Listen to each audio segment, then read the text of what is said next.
보겠습니다.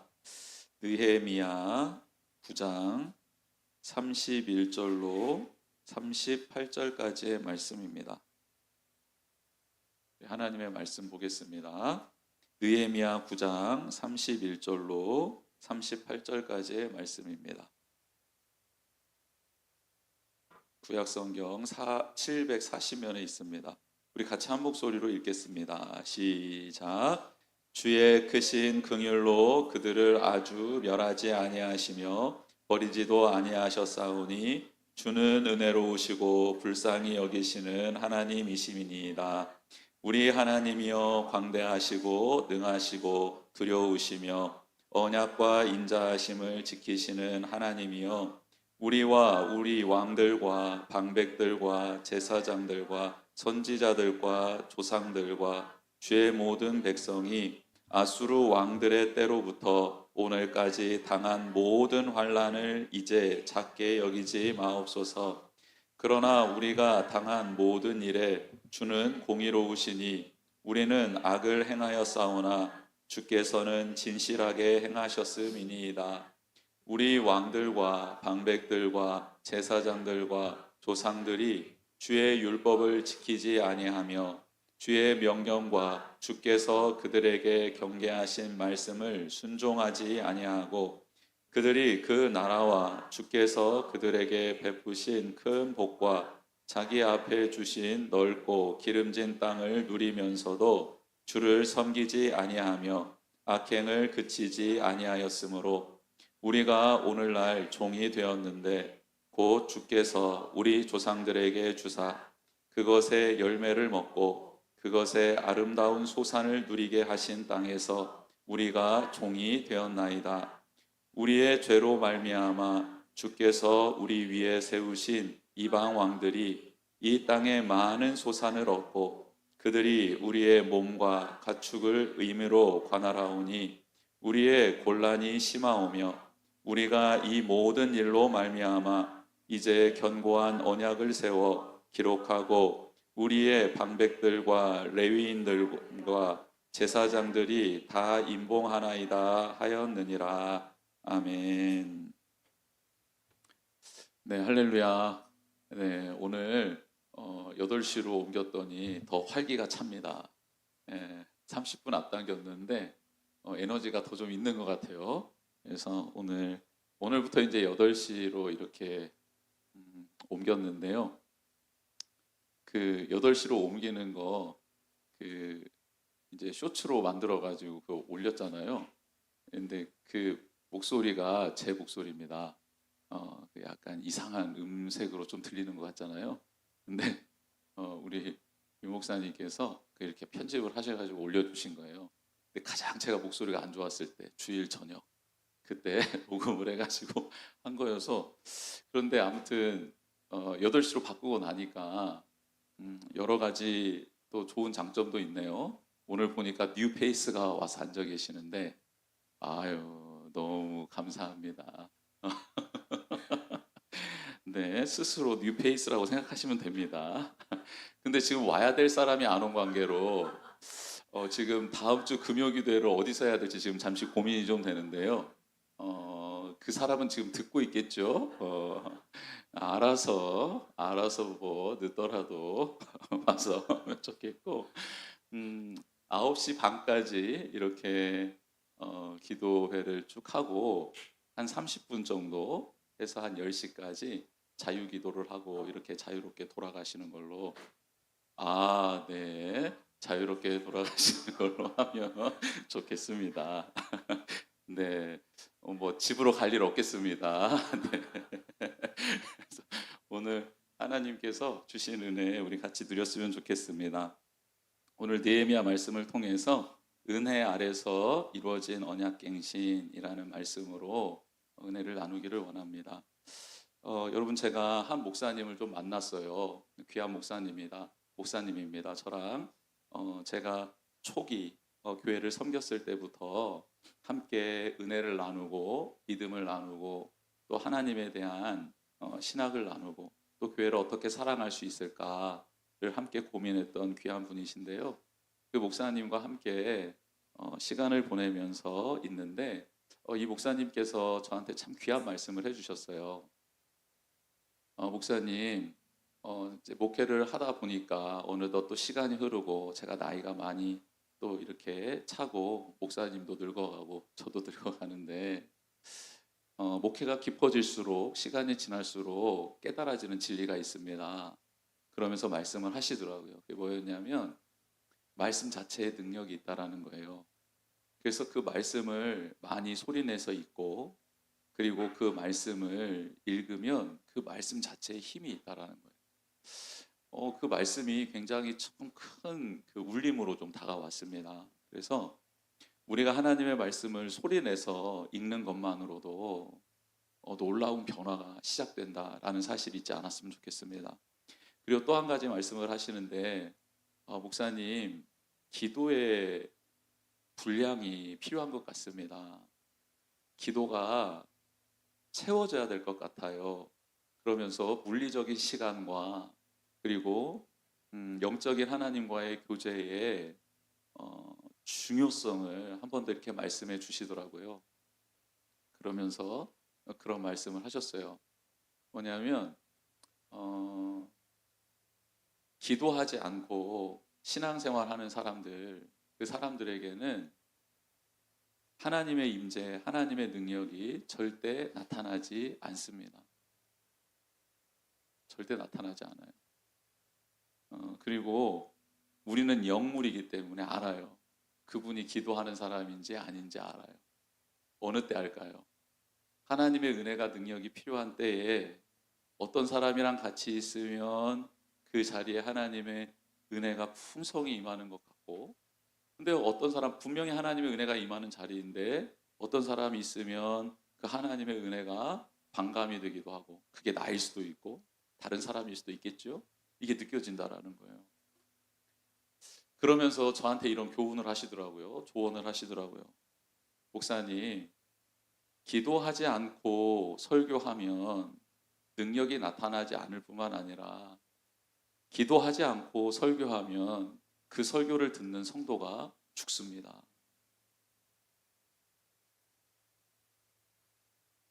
무서운 말씀이죠. 기도하지 않고 자녀들을 돌보잖아요. 자녀가 죽습니다. 기도하지 않고 직장 생활 하잖아요. 직장이 죽습니다. 기도하지 않고 교회를 섬기잖아요. 교회 죽습니다. 기도하지 않고 미래를 향해 나아가잖아요. 그 미래에는 소망이 없습니다. 기도는 우리가 흔히 말하잖아요. 영혼의 호흡이다. 하나님과의 대화다. 말하잖아요. 호흡이라면 기도 안 하면 죽는 게 맞잖아요. 우리 지금 살아있잖아요. 기도한다라는 뜻인가요? 긍정적으로 생각하면 그렇고. 그러니까 기도를 하지 않으면 영혼은 죽은 거예요. 말씀을 읽고 이 말씀을 해석해내고 깨닫게 되고 기름 부으심 가운데 나아가게 되는 게 기도의 시간인데, 물리적으로 하루에 기도 1시간은 하셔야 합니다. 근거가 어디 있느냐? 성경의 근거를 대라고 하면요, 예수님께서 겟세마네 동산에서 기도하시다가 제자들에게 와서 하신 말씀이 있습니다. 너희는 깨어 1시간도 기도할 수 없더냐라고 말씀하시는 이 1시간이 1hour입니다. 예수님이 하신 말씀이에요. 제자들에게, 사랑하는 제자들에게 1시간은 깨어 있어라. 협박하는 거 아닙니다. 협박하는 거 아니에요. 제가 주일날 말씀드렸잖아요. 하나님은 어떤 분이시라고요? 자원할 때까지 기다려주시는 분이라고요. 그냥 진리의 말씀이 선포되면, 이게 찔리고 아프면 하나님 저 그렇게 되고 싶어요 라고 간구하며 사모하는 마음으로 그렇게 하나님 편에 서시기를 주님의 이름으로 축복합니다. 1시간은 하셔야 돼요. 1시간. 지금 금요기도에 나아오시고 그리고 하나님을 사모하는 마음으로 오셨기 때문에 제가 이 진리, 이 비밀을 알려드리는 거예요. 그럼 1시간은 어떻게 할 수 있느냐? 앉은 자리에서 1시간이 아니라 하루에 1시간은 꼭 하셔야 된다라고요. 그러면 아침에 10분, 점심에 10분, 저녁에 10분, 그럼 몇 분이죠? 30분. 그리고 자기 전에 30분. 이렇게 하면 1시간 되잖아요. 1시간은 적어도 하셔야 돼요. 그래야 쌓여집니다. 그래야 하나님이 내게 말씀하실 때 무슨 말씀 하시는지 좀 알아들어요. 그렇게 하나님 앞에 머무는 물리적인 시간이 없이 하나님의 능력을 경험하고 하나님의 은혜를 경험할 수 있다라는 착각은 사탄이 심어주는 거예요. 여러분, 하나님 우리에게 가끔 은혜를 베풀어 주시고 우리를 도와주시는 이유는요, 그렇게 경건의 자리로, 하나님과 교제하는 자리로 우리를 이끌기 위함이에요. 근데 우리는 그 하나님의 은혜를 경험하고 난 다음에 땡큐, 감사합니다 하고 끝나는 거예요. 하나님이 내게 은혜를 베풀어 주신 이유에 대해서 깊이 생각해 본 적이 없기 때문이죠. 하나님이 내게 왜 이런 은혜를 베풀어 주시지? 하나님과 더 친밀해지기 위해서 그를 그렇게 인도해 주고 계시는 과정인데, 우리는 하나님이 내게 은혜 베풀어 주시는 목적과 이유에 대해서 생각해 보지 않고 하나님이 내게 베풀어 주신 그 은혜 그 자체에 만족하고 끝내버린다라는 거예요. 여러분, 이것처럼 아쉽고 이것처럼 안타까운 일이 어디 있겠습니까? 그렇죠? 선생님이 학생들에게 격려를 하고 칭찬해 주는 이유는 뭐예요? 그가 그 학생의 직분, 본분인 학업을 더 잘하기 위해서 해주는 거잖아요.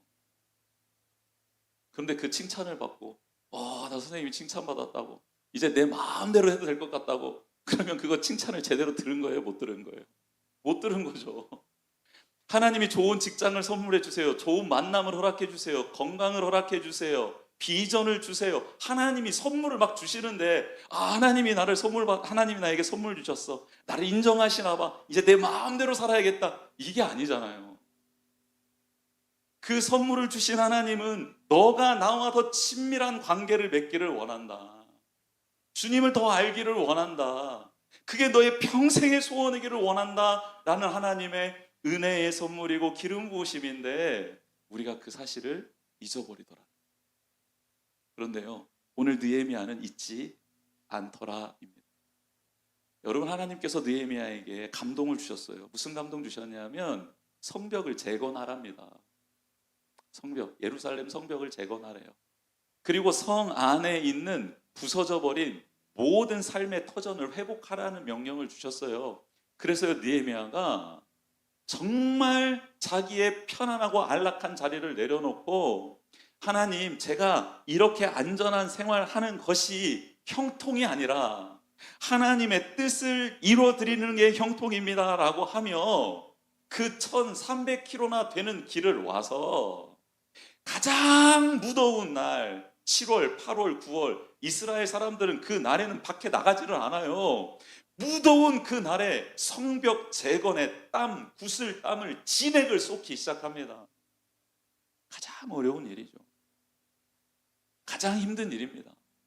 그런데 그 성벽을 완공하고 그 안에 삶의 터전을 만들고 난 다음에 느헤미야가 하나님께 묻는 거예요. 하나님, 이 예루살렘 성벽을 재건하라 하시고 이 안에, 성전 안에 우리 민족들이 살 터전과 집을 마련하게 하신 이유가 무엇입니까? 여러분, 이 질문을 느헤미야만 던진 게 아니라 그 가운데 있었던 모든 백성이 하나님께 물어본 거죠. 하나님, 우리에게 이런 은혜를, 기적을 베풀어 주신 이유가 무엇입니까? 하나님은 알려주시죠. 너희가 나를 더 알기를 원한다. 나와 함께 하는 백성이 되기를 원한다 라는 걸 알려주세요. 그래서 느헤미야가 어떻게 합니까? 학자 겸 제사장이었던 에스라를 불러서 모세의 율법을 낭독해 달라고 간구하죠. 모든 백성이 일제히 일어나 말씀을 읽을 줄 아는, 알아들을 수 있는 사람들은 그 자리에 모두 모여 율법책 낭독해 주는 에스라 앞에 다 섭니다. 그런데 그 말씀이 히브리어로 낭독이 되다 보니 그 당시 통용되는 언어로 해석이 필요했던 거예요. 그래서 레위인들과 제사장들이 들어가서 그 하나님의 말씀을 해석해 주자. 그들이 알아들을 수 있는 말로 하나님의 뜻을 전했죠. 그들이 울기 시작합니다. 그렇구나. 이게 하나님의 뜻이었구나 깨닫기 시작합니다. 그러고 난 다음 그들이 하나님의 절기를, 말씀 따라 기록된 하나님의 절기를 지키는데 그 절기가 초막절입니다. 초막절은 광야에서 하나님이 우리를 지키시고 보호해 주시고 먹이시고 입히셨다라는 하나님의 절대 주권을 고백하는 절기이죠. 광야와 같은 내 인생에 생명수 되시는 분은 하나님뿐입니다. 광야와 같은 메마른 나의 인생 가운데 먹을 것을 주실 수 있는 생명의 근원 되신 분은 하나님입니다. 광야와 같이 길이 없고 어디로 가야 될지 모르는 이 사막 한가운데 길이 되어주시는 유일한 분은 하나님이십니다. 하나님이 우리를 앞장서 주셨고 우리를 지켜주시고 인도해 주셨습니다 라는 고백으로 그 장막 안에, 풀로 지은 장막 안에 들어가서 7일 동안 지나는 게 초막절입니다. 여러분, 이스라엘 백성이 하나님의 말씀을 깨닫고 난 다음에 나의 나 된 것은 하나님의 은혜구나, 나는 절대 하나님을 떠나서는 살 수 없노라 라고 고백하는 초막절을 지켰다라는 것은 굉장히 의미 있는 일입니다. 여러분, 이게 말씀을 만난 자, 하나님이 우리에게 기적을 베풀어 주시고 은혜를 베풀어 주신 이유를 묻는 자의 삶의 모습이어야 한다라는 거예요. 초막절을 완성하신 분이 누구십니까? 예수 그리스도시죠. 예수 그리스도가 말씀이 육신이 되어 우리 가운데 거하심에, 이 거하시다라는 게 성막, 텐트 똑같다라는 말이라고 말씀드렸잖아요. 초막절 짓는 그 초막도 텐트거든요. 똑같은 거예요. 예수님이, 하나님이 우리 안에 거하신다라는 신앙 고백이거든요. 하나님께서 내 삶에 기적을 베풀어 주셨다라는 것 동의하십니까? 하나님이 내 삶에 지금 은혜를 베풀어 주시고 있다는 것을 동의하고 믿습니까? 아멘이죠. 그런데 왜 하나님이 내게 이런 은혜를, 이런 기적을 베풀어 주셨는가 라고 하면 하나님이 우리 삶에 함께 하시기 위함이라는 거예요. 즉, 내가 하나님 없이는 안 됩니다라는 신앙 고백을 듣고 싶으셔서 이런 모든 은혜를 베풀어 주셨다라는 거예요. 창세기 1장에 하나님이 온 천지 만물을 창조하시고 맨 마지막 날 사랑하는 당신의 형상대로 창조된 인간을 그 가운데 두셨잖아요. 모든 만물을 선물로 주시면서 그들에게 한 가지 부탁했던 것은 무엇입니까? 내 말을 반드시 지켜 행하는 너희들이 되었으면 좋겠다. 너희들이 나를 소중히 여기는 자들이 되었으면 좋겠다. 다른 그 어떤 것보다도 나를 너의 삶의 중심에 두었으면 좋겠다. 너의 생명보다 나를 더 소중히 여기는 자가 되었으면 좋겠다. 이거 한 가지 부탁하셨거든요. 느헤미야는 이스라엘 백성들과 함께 하나님의 말씀 앞에 서고 하나님을 경배하며 찬양합니다.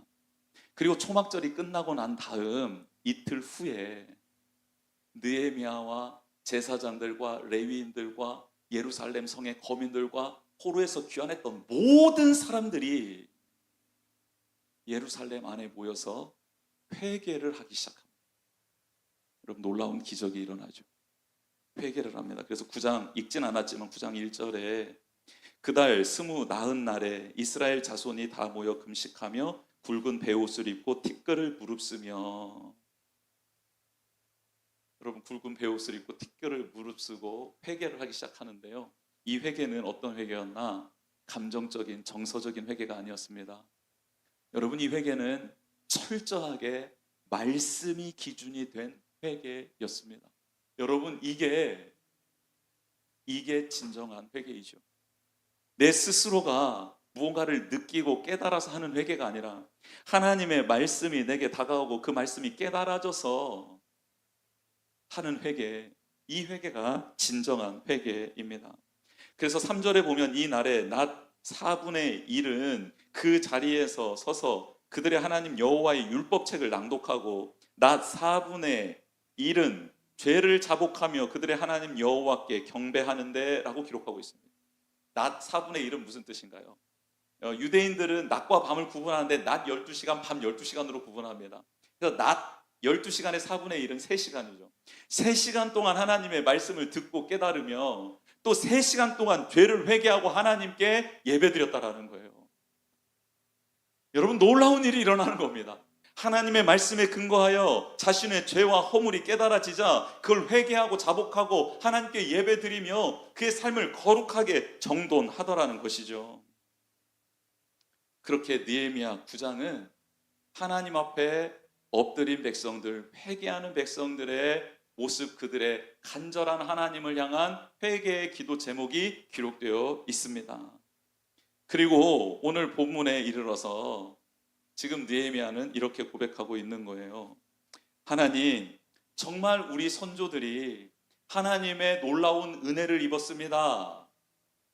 그러면서 느헤미야 고백을 하죠. 어떻게 고백하냐면 하나님 천지를 창조하신 분 맞습니다. 지금도 천지를 보존하고 계십니다. 아브라함에게 약속을 주셔서 아브라함으로 하여금 믿음의 조상이 되게 하셨습니다. 그리고 이스라엘 백성을 출애굽시켜 주셨습니다. 광야에서 보호해 주셨습니다. 가나안 땅으로 들여보내 주셨습니다. 가나안 땅에 들어가서는 전쟁 한번 하지 않았습니다. 제대로 된 전쟁이 아니라 하나님께서 앞장서 주셔서 모든 전쟁을 하나님이 다 치르셨고 그 땅에 있는 모든 소산을 선물로 주셨습니다. 그래서 이스라엘 백성은 그들의 손으로 지은 성 하나가 없었고 그들의 손으로 일군 밭 하나가 없었습니다. 모든 게 하나님이 주신 선물이었습니다. 그런데 그 은혜를 받은 자들이 하나님을 떠났습니다. 배신했습니다. 율법을 지키지 않았습니다. 우상 숭배했습니다. 하나님의 말씀 따라 살지 않았음으로 말미암아 그들이 재앙을 입었습니다 라고 고백을 하는 거예요. 느헤미야가 성벽이 완성되고 하나님의 말씀을 받고 백성들과 함께 하나님을 찬양하면서 그렇구나, 하나님은 이스라엘 백성이 수도 없이 하나님을 배반했지만 하나님은 은혜로 사랑으로 그들을 지켜주셔서 지금 우리가 이 자리에 있는 거구나라는 것을 깨달은 겁니다. 이스라엘 백성이 마지막 왕정시대를 마감지을 때 아수르 왕이 몇 번이나 침공했었죠. 그리고 바벨론 왕이 그들을 멸망시키고 포로로 잡아갔잖아요. 그리고 난 다음에 70년이 지나고 1차 포로 기한이 왔고 그로부터 80년이 지나고 13년이 지나서 93년이 지난 후에 느헤미야가 왔거든요. 느헤미야가 와서 보니까 이 모든 것은 하나님의 은혜 때문이었다라는 것을 깨닫게 된 거예요. 우리가 잘나서 이곳에 서 있는 게 아니라는 거예요. 우리는 끊임없이 하나님을 배반했는데, 끊임없이 하나님이 원하시는 일을 하지 않았는데, 알고도 하지 않았는데, 몰라서 감사했는데, 그런 신앙생활을 끊임없이 하고 있었는데 하나님의 선하심과 인자하심은 한 번도 우리를 놓은 적이 없구나. 그래서 우리가 포로 생활을 70년 하고 1차 포로 기한 이후 그리고 93년이 지난 지금 내가 와서 성벽을 재건하고 있는데 이게 내 힘으로 한 게 아니구나, 우리의 힘으로 한 게 아니구나, 이것은 하나님의 전적인 은혜구나 라고 고백하고 있는 장면입니다. 그러면서 그 은혜를 경험한 느헤미야와 이스라엘 백성이 하나님, 저희들 정말 잘못했습니다. 저희들이 종으로 팔려가고 이렇게 고생했던 것은 하나님의 공의가 이루어진 것입니다. 우리의 죄임을 인정합니다. 그리고 하나님은 선하십니다. 인정한 후에 그럼에도 불구하고 지금 우리는 페르시아의 지배를 받고 있고 우리가 열심히 일해봐야 이 모든 것이 다 그 페르시아 왕의 조공으로 바쳐지게 되는 참으로 안타까운 현실에 직면해 있습니다. 하나님, 이 상황을 긍휼히 여겨주십시오. 그리고 하나님, 이런 상황이지만 저희들 하나님 앞에 결단하겠습니다 라고 하며 언약을 다시 새롭게 세웁니다. 그게 38절입니다. 우리가 이 모든 일로 말미암아 이제 견고한 언약을 세워 기록하고 우리의 방백들과 레위 사람들과 제사장들이 다 임봉하나이다 하였느니라. 아멘. 여러분, 언약을 갱신합니다. 그 언약이 뭐였냐면 하나님의 율법을 따라 살겠습니다. 이방인과 통혼하지 않겠습니다. 안식일을 지켜 행하겠습니다. 하나님의 전을 위하여 쓸 물건과 물질을 가져오겠습니다. 하나님의 전을 버려두지 않겠습니다.